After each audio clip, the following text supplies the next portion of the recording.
Hello guys, nitwagira imana Jean de Dieu dukomeje urugendo rwacu rwo kureba ukuntu wakwideployingira ama application yawe kuri VPS yawe cyangwa se kuri server yawe cyangwa se kuri cloud yawe wishyura amafaranga make bitaguhenze ukayimanagingira ku giti cyawe, especially iyo uri umubigina udafite abayuza benshi wenda ngo ufite amafaranga menshi yo kwishyura, ukaba ushobora kwishyura amafaranga make kandi ukadeployinga ama application hanze wifuza, ama database, ibintu byose nk'ibyo ukoresheje service bisata dokploy ndetse na server yawe ku giti cyawe. Ngeze kuri video ya gatatu aho ngiye kukwereka uko ushobora gufata VPS warangiza uka SSHinga muri yo, hanyuma ugakomeza na dokploy installation. Ngaho nkurikira, twagiye tugiye kujya kuri internet. Ndajya mu yo bita Hetsina namaje gushyiramo account yanjye kuko bisaba nyine kugira ngo wiloginge in. Hari n'ibintu byo gucekinga bakora, bakora security, gucekinga security, kubwira gushyiramo indangamuntu, gufata ifoto yawe. Ibyo nyine ni ibintu zarwana nabyo niba ushaka gukoresha Hetsina, kandi ntekereza ko n'izindi service nyine hari ukuntu bigorana mu kuntu, ariko kuri Hetsina sofa ibyo nibyo nibuka bagusaba hari ukuntu nyine bagusaba gucekinga identity yawe, ibintu byose nk'ibyo, ariko nyine ibyo bazagusaba uzabishyiramo. Kimwe nk'uko si ngombwa gukoresha Hetsina, ushobora gukoresha n'izindi service nakweretse muri video ya mbere aho ushobora gukora ama server. Nakweretse Hetsina, nkwerekana server nkwerekana service zo mu Rwanda, harimo iOS, harimo BSC niba mbivuze neza, hakabamo na Stretch Cloud. Wagenda ukazigura, hanyuma wareba abayikugurisha ukagurisha server. Nakure command Stretch Cloud kuko ari igezweho, niyo igaragara ko iri modern kandi kandi ibintu nyine biri modern, biba binoroshye kubisetting up ibintu byose nk'ibyo, kandi ni nabo bahendutse. So ushobora kugenda ukagura server nabo, hanyuma ukajya mbere niba ngiye gukora. Ngenda koresha Hetsina kuko ariyo ndi familiar nayo cyane, kandi ni nayo isettings up, ntabwo najya gusetting ikindi kintu gishyashya. Icyo ndakora, ndaza creating project hano nshyashya, katuyite dokploy. Kanyite dokploy test kuko ndahita nyisiba nindangiza kuri codinga. Ubwo project ndayicreatinze, ikirakurikira ni ugushyiraho server. Create server, add resource, create resource server. Hanyuma ndaza hano mpitemo iyi muri izi cost optimized. Ndabona ko harimo iyi server niyo yonyine irimo, izindi zose ntabwo ziboneka, nyine ziri unavailable. Nuvuga ngo baraziguze barazimara, hasigayemo akangaka. So ariko aho ni kuri Intel, katurebe AMD hariho n'indi. So katurebe dokploy system requirement yayo, dokploy system requirements for dokploy, kugira turebe niba full CPU na 4 GB of RAM zaba zihagije.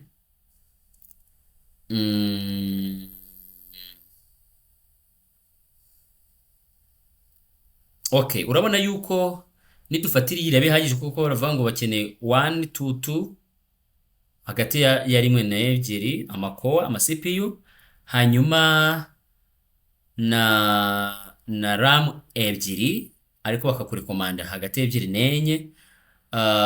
Disk recommended hagati ya 40 na 50. So ndatekereza kiriya ifite 40 ishobora kuba ihagije, reka bariyo dushyiraho.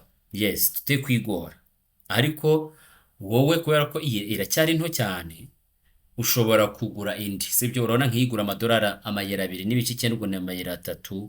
Ushobora gushyiraho iyi ngiyi iramutse hari, cyangwa se ukajya hano muri regular performance kuko harimo izindi. Izi ngizi kuko zihendutse ni nazo zishyira vuba. Ushobora kujyamo hano rero ukaguramo hano, ukagura wenda nk'iyi ngiyi cyangwa se iyi ngiyi. Nkanjye mfitemo hano, naguzemo hano ngura iyi ngiyi, iyi ngiyi So wowe rero usanze iyi idahari ushobora kugura iyi ngiyi, byaterwa n'amafaranga ufite cyangwa n'ibyo ugiye kudeployinga, niba atari byinshi wakoreshere, ariko reka twifatire iyi ngiyi. Ndahita nza hano bakambaza aho nkeneye location. Edayeri urabona yuko mfashe indi location kumbe zari zihari, kuko nari nafashe iyi ngiyi muri iyi location ntazo zihari. Urabona tugiye muri iyi location zino ntabwo zihari, ariko tugiye muri iyi kuko zose ni mu Burayi, ni EU Central, so n'ubundi ntacyo waba uhombye. Ubona ko hano hono zirahari izo ukeneye. Reka rero dufate iyi ngiyi n'ubundi irampagije kuko ndi kudemonstra ntabwo iyi ngiyi izakomeza gukora, nzahita nyisiba. Hanyuma ikindi kintu ugomba gushyiraho, ugomba guhitamo operating system izaba ifite Ubuntu. Hanyuma ugahitamo network, of course IPv4 ugomba kuyihitamo kuko niyo dukoresha cyane mu gukora ibintu bya SSH n'ibindi. IPv6 yo bari guha, iyi IPv4 iranagurishwa. Nuvuga ngo iyo nkanze hano hari ukuntu igiciro kigabanuka nuvuga ngo iyo nyongereyo bongeraho 0.5 amayero 0.5 byayo buri kwezi uzajya wishyura, agahita ahinduka yanga. Urumva rero ariko nanone ntabwo wabikora itariho, ubwo rero niyo mpamvu urayishyiraho. Uburyo noneho SSH key, uribuka nkwereka ibintu bya SSH key muri video yabanje. Ibi nibyo navuga, nuvuga ngo ni uburyo ushobora kwinjira mu mashini yawe. Nudashyiramo SSH key barahita bagira gute, bagusaba gushyiramo password. Baraza kukoherereza password kuri email yawe, hanyuma iyo password bari wakoresha. Ariko uyu munsi ngiye gukoresha SSH key, ndakanda hano kugira ngo nyishyireho. Mpitenza hano mfate ya SSH key ya public key yanjye na generatinze nkanze iyi command, nawe niyo wakanda iyi ngiyi imite nyifata copy, nindangiza nyizane hano, hande hano nyishyire hano. Ni ukuvuga ngo iyi ni public key. Wibuke ko tugira public key tukagira na private key. Private key isigara mu mashini yawe. Public key niyo ugenda ushyira ahantu hose ukeneye ku SSH, ku creating iyo connection ya SSH. Noneho ubwo biraba bibaye. Urabona ko nimara kugira gutya iraba yamajije kujyaho. Yes, barahita bakwereka hari mashini yanjye. Ibi bindi nibyo gushyiraho ngo volume, gushyiraho wenda storage runaka, ariko ntekereza ko wenda software bikeneye firewall n'ibindi wenda zabire ikindi gihe. Ikindi kintu ugomba kongeraho ni ikintu bita backup. Njyewe akanya ntabwo ndashyiraho backup kuko ibi ndi gukora ni for demonstration. Mfite server yanjye nkoresha nta kibazo, ibi ndi gukora ni for demonstration. So backup rero, backup ni ingirakamaro, ariko nuyishyiraho amafaranga ariyongera. Ariko backup ni ingirakamaro kuko nyine ntabwo niba uri gukora ibintu in production ukeneye backup, kuko anytime ibintu bishobora kutagenda neza. Ukeneye backup rero kugira ngo ibintu nibitagenda neza uzaba ufite nibura backup y'umunsi wabanje, noneho ube wakongera kugarura server y'umunsi wabanje. Ibi bintu ni ingirakamaro, bakubikira backup z'iminsi 7 zose. Urumva ko ni ibintu by'ingirakamaro. Iyo utabihisemo nta backup bakubikira, which means deployment yawe nigira ikibazo ubwo uzabisiba byose uhombe. Urumva ntabwo wafata iyo risk kuko byarira ko ntabwo wafata iyo risk. So backup nayo ugomba kuyongeraho, nge ntayo nongeyeho, ariko wayongeraho kugira ngo wizere yuko nihagira ikitagenda neza muri setup yawe ube wagaruka ufate backup wenda yejo hashize. Ikindi uba ushobora no gukanda backup just niba hari nk'ibintu uzi kugiye gukora changes zifatika, ushobora kubanza ukabika backup ukaza noneho ugakora changes mu mashini muri VPN muri deployment yawe, hanyuma hagira ibigenda nabi ukagorora ya backup ya mbere. Yes, icyo ngicyo umumaro wacyo uracyumva. Ibindi ni izina nshobora kuyita dokploy test, ubwo niyo zina mpaye iyi server. Ibindi byo si ngombwa, labels nabyo ntabwo mbikoresha, placement group ntabwo mbikoresha. Ikindi nakubwiye backup wayishyiraho ibintu nk'ibyo. Ibi ngibi byose maje kubikora, icyo ndahita nkanda ni iki, create or buy now. Ikiza cy'iyi service nuko nubwo iyi server nyi creatinze ntabwo akakanya ngiye guhita nishyura, ahubwo bazanyishyuza nyuma y'ukwezi barebye amafaranga. Ahubwo ubu ngubu bigiye gutangira kubara par hour, bagende babara pari awa yo ndi kugenda nkoresha until ndayikuriraho, nimara kuyikuraho bazanyishyuza amafaranga arabagezweho. Urumva ko ni service nziza. Yes, urabona ko save yamajije kujyaho. Ubwo nuvuga ngo igikurikiyeho ni ukugenda nka SSHinga muri server yanjye. Ndahita nza hano, ndahita nza muri ya terminal yanjye nkoresha, nkore clear. Yes, hanyuma ndahita nandika ngo SSH root at, nze nkopiye iyi IP address yanjye, nze nyishyiremo hano and int. Nta kindi kintu nsabwa gukora. Bwa mbere bareta bansaba kwemeza ibi ngibi, footprint nemeze yes, enter. Kubera yuko private key irimo hano, ubyumve neza, wibuke ko nashyizemo public SSH public key, nyishyiramo hariya, urabona ko bibaye connected. Ubu byarangiye already. Nuritegereza hano hasi root, ninje as root dokploy test, uribuka kare ko server yacu twayise. Ni ukuvuga ngo already ubu ngubu namaje, ubu ngubu iyi server, ubu ngubu hano ndi ntabwo ari mu mashini yanjye iri local, ahubwo ndi muri ya remote machine nimaje kwishyura hariya kuri Hetsina. Niwitegereza hano bari kumbwira memory maje gukoresha usage, ibintu byose nk'ibyo. Rero nshobora ubu ndimo imbere muri noza, nshobora gukanda amakomande yose ya Linux, ubundi nkajya mbere, Iyi link nshaka nayo nayigushyiraho cyangwa ukandika setup dokploy on your VPS. Hari ibintu by'ingenzi ushobora gukora umaje kuyishyiramo. N'icyambere ni uku-updatinga Linux yawe kuri VPS. Ira command ndaza nyishyiremo hano, manze na updating command yihe apt update and apt upgrade, uko bibona hari. Reka updating Linux kuri remote server yacu. Reka tubitegeze birangire. Nibirangira turaza dufate iyi command install car, iyi nayo tuyishyiremo install icyo twita car, tuyishyire kuri server yacu.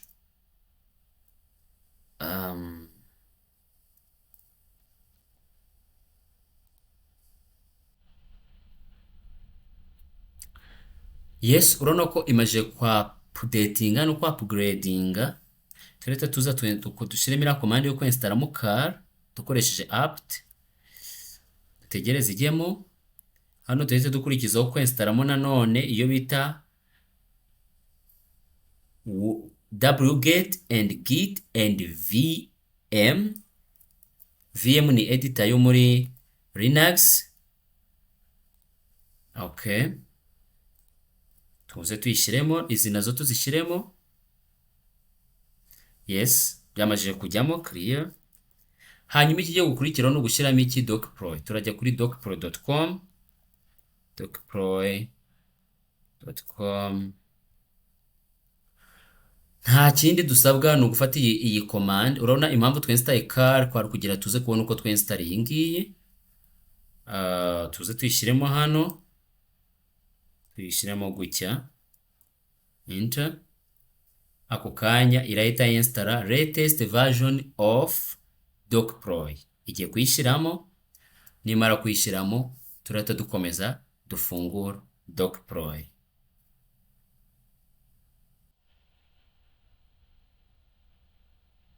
Okay, mu gihe iri kujyamo hari ibyo nshobora kuba ari kukwereka. Urabona ko iyi dokploy mu by'ukuri ni service ikunzwe cyane. Niba ifite star 31,000, umuntu nkawe umenyereye gukora ibintu bya development, uriyumvisha ko uko ugenda ko iyo service aba developer bayikoresha bayihaye star nyine kuri GitHub. Urumva ko irakoreshwa cyane. Urabona ifite aba contributors benshi, ifite support, barayisupportinga, ni open source, ibintu byose nk'ibyo. Hano bavuga ngo open source alternative to Vercel, Netlify and Heroku. Ni service nziza mu by'ukuri. service nziza mu by'ukuri, barapudetinga buri gihe. Bafite discord server ushobora kujyaho ukajya ubaza ibibazo, wenda ufite ikibazo ibintu nk'ibyo, kugira ngo ukurikirane amakuru yayo. Dore ngiyi dokploy, where is it?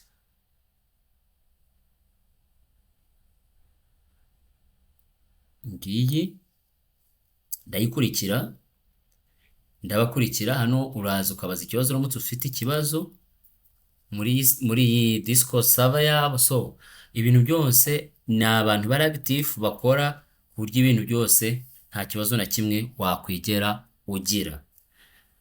Ndabona ikigenda, reka dutegereze.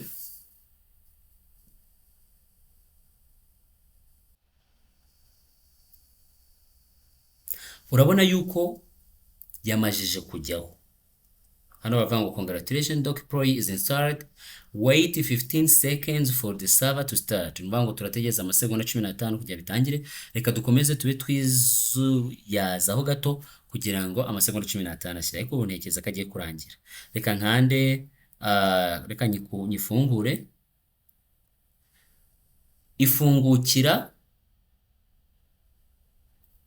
Ifungukira kuri iyi nyine, kuko nta domain turashyiraho. Ifungukira kuri iyi link nkuko yashyizeho hano, ubundi ukaza ugashyiramo iki email yawe. Wenda tuvuge ko ni Hagena, last name Jado, email Hagena,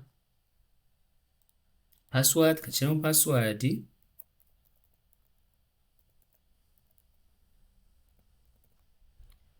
kanyi confirming,